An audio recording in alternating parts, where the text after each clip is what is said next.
क्या आपने कभी सोचा था कि भारत में हमें पानी खरीद कर पीना पड़ेगा, पानी खरीद के नहाना पड़ेगा? लेकिन हालात आ गए हैं ऐसे, जैसे कोरोना में हमें ऑक्सीजन सिलेंडर खरीदना पड़ा, हमें अपनी सांसें खरीदनी पड़ी, वैसे ही पानी खरीदना पड़ रहा है। विश्व में हालात ऐसे आ गए हैं कि कई जगह पानी के लिए विवाद भी होता है। अभी आप देखेंगे ताज़ा सर्वे रिपोर्ट जो आ रहे हैं वो बेहद ही चिंताजनक आ रहे हैं। बेंगलोर को अगर ध्यान से देखा जाए तो वहाँ शहर के नीचे पानी नहीं है। देश के कई महानगरों के हालात बुरे होते जा रहे हैं। इस दौरान हमारे साथ बातचीत करने के लिए मौजूद है। आइए इनसे बात और जानते हैं कि क्या समस्याएं हैं जिसकी वजह से वाटर लेवल नीचे जा रहा है। नमस्कार। अभी सभी लोगों को नमस्कार। जैसा कि आपने बताया, ये तो सच है कि पानी की समस्या हमारी दिन प्रतिदिन बढ़ती जा रही है। और जहाँ तक बेंगलोर का सवाल है, वहाँ की परिस्थिति में और उत्तर प्रदेश की परिस्थिति में थोड़ा अंतर है। हम ऊपर वाले के अच्छे सुपुत्रों में हैं। हमारा भाग्य अच्छा है कि हम गंगा और यमुना के दोआब में स्थित हैं। लेकिन ऐसा नहीं है कि हम पानी की समस्या से नहीं जूझ रहे हैं। आने वाले समय में हम भी, उत्तर प्रदेश भी पानी की समस्या से जूझेगा। इसके 2 और 3 प्रमुख कारण हैं। एक तो हमारा ऐसा क्षेत्र है जो हार्ड रॉक एरिया है, जैसे कि बुंदेलखंड और सोनभद्र के एरिया, वहाँ पे वैसे ही हालात हैं जैसे कि बंगलोर और आसपास के हैं। दूसरा एरिया है जो आगरा के आसपास का है, जो खारा है, पानी उपलब्ध होते हुए भी पीने योग्य नहीं है। बाकी बात जो पानी की उपलब्धता है उसको हम अंधाधुंध यूज़ कर रहे हैं, उस पर कोई नियंत्रण नहीं कर रहे हैं। आने वाले समय में भूजल स्तर गिरता जा रहा है।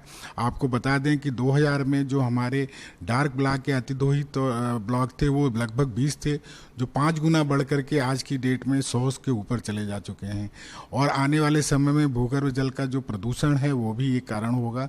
इसलिए हमें आज ही सचेत हो जाना पड़ेगा, अन्यथा की स्थिति में पानी रहते हुए भी हम इसका प्रयोग नहीं कर पाएंगे और आने वाली पीढ़ी को हम ये संपदा हस्तांतरित नहीं कर पाएंगे। सर, अगर बात किया जाए तो आपका डिपार्टमेंट वाटर लेवल को नीचे ना जाए इसके लिए क्या करता है, और आप लोग कैसे रिसर्च करके सरकार को कब कब बताते हैं? देखिए, हमारा विभाग पूरी तरह से इसमें हम लोग लगातार पूरे 5 किलोमीटर के ग्रिड पे पीजोमीटर लगाएं। पीजोमीटर का मतलब वहाँ पे जहाँ पे हम वाटर लेवल साल में 4 बार नापते हैं। उसके आधार पे हम भारत सरकार के साथ टाई अप करके एक रिपोर्ट तैयार करते हैं, जिसके आधार पे हम हर विकास खंड को डार्क, जिसको अतिदोहित तो क्रिटिकल श्रेणी में, और सेमी क्रिटिकल और सेफ श्रेणी में उसको वर्गीकृत किया जाता है। उसके आधार पे हम उन विकास खंडों को जो डार्क श्रेणी में वर्गीकृत किए गए हैं उस पर विशेष ध्यान देते हुए जल संचयन की सारी योजनाओं को वहाँ लागू किया जाता है। आपको बताते हुए मुझे हर्ष हो रहा है कि 2000 से लेकर के 2022 के दौरान 29 विकास खंड ऐसे हैं जिनको डार्क श्रेणी से निकाल के हम सेमी क्रिटिकल और सेफ कैटेगरी में लाने में सफल हुए हैं।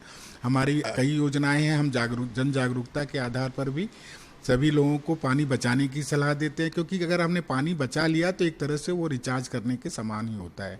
इसलिए मेरी सभी प्रदेशवासियों से ये अपील होगी कि पानी की बर्बादी को बिल्कुल रोक दें, नहीं तो आने वाले समय में जो पानी का संकट होगा उससे हम ज़्यादा समस्याओं से प्रभावित हो पाएंगे।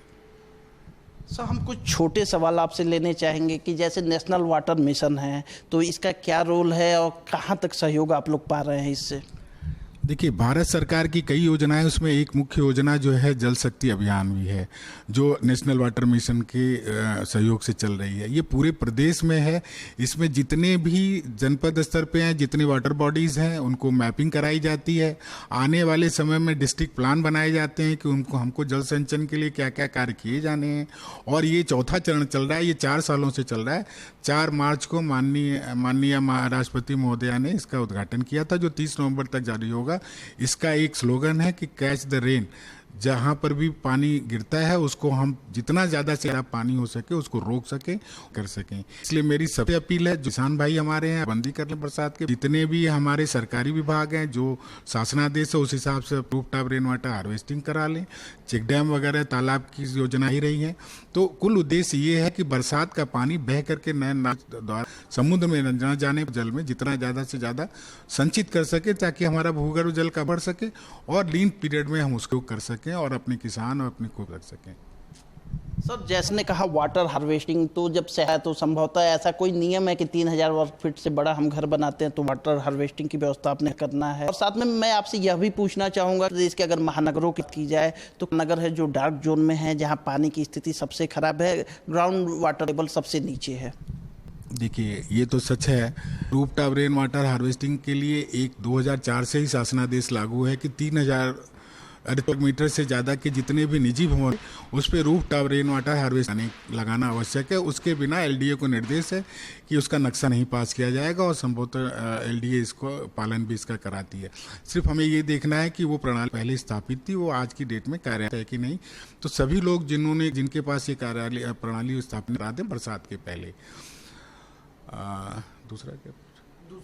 सर दूसरा सवाल मेरा ये था कि जैसे कौन से ऐसे महानगर उत्तर प्रदेश के हैं जो डार्क जोन में, जिसमें वाटर लेवल से नीचे है, और महानगर लखनऊ जो उत्तर प्रदेश की राजधानी है, ये कौन स्थिति में है?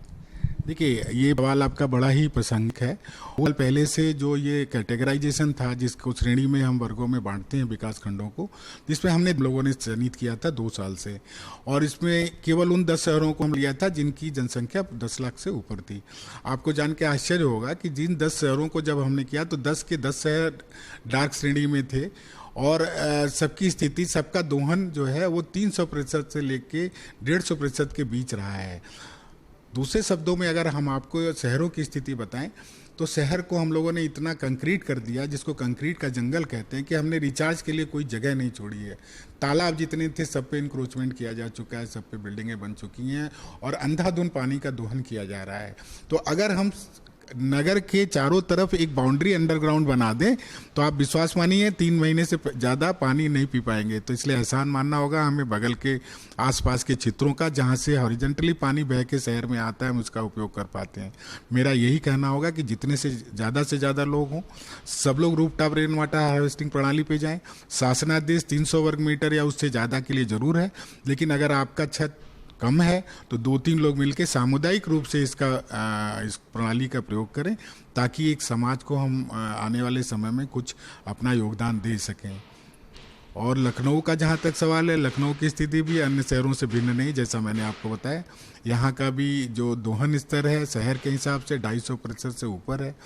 जल स्तर हमेशा 40 से 60 सेंटीमीटर प्रतिवर्ष नीचे जा रहा है। आप समझ सकते हैं कि बरसात एक ऐसा प्राकृतिक देन है हमारे लिए जो इसको पुनर्भरण इसका कर देता है। अन्यथा की स्थिति में हमारे पास क्या स्थिति होती पानी पीने की, वो आप भी समझ सकते हैं। तो आप अभी सुन रहे थे उत्तर प्रदेश के भूगर्भ जल विभाग के निदेशक बीके उपाध्याय जी को, जिनका कहना है कि कंक्रीट के जंगलों से हमें बाहर आना पड़ेगा और वाटर हार्वेस्टिंग की व्यवस्था करनी पड़ेगी। हमारे कैमरे के पीछे सहयोगी हैं राहुल चौहान, मैं दिव्येंदु राय। आप देख रहे हैं भारत एक्सप्रेस।